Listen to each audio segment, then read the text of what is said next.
सूरत अल-बकरा आयत 266 تا 270 उर्दू तर्जमा। शुरू करता हूँ अल्लाह पाक के बाबरकत नाम से जो बड़ा मेहरबान और निहायत रहम वाला है। क्या तुम में से कोई ये पसंद करता है कि इसके पास खजूर और अंगूर के बाग हों, उनके नीचे नहरें जारी हों, उनमें हर तरह के फल हों और आदमी बूढ़ा हो जाए, इसके कमजोर बचे हों और फिर अचानक तेज गर्म हवा जिसमें आग भरी हो चल जाए और सब जलकर खाक हो जाए।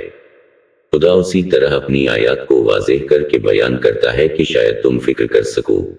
ऐ ईमान वालों, अपनी पाकीज़ा कमाई और जो कुछ हमने ज़मीन से तुम्हारे लिए पैदा किया है सब में से राह खुदा में खर्च करो, और खबरदार इंफाक के इरादे से खराब माल को हाथ भी ना लगाना कि अगर ये माल तुमको दिया जाए तो आंख बंद के बगैर छुओगे भी नहीं।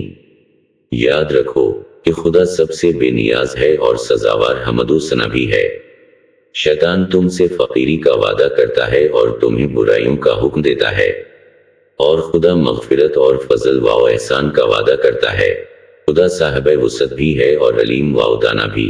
वो जिसको भी चाहता है हिकमत अता कर देता है, और जिसे हिकमत अता कर दी जाए उसे गोया खैर कसीर अता कर दिया गया। और इस बात को साहिबाने अक्ल के अलावा कोई नहीं समझता है।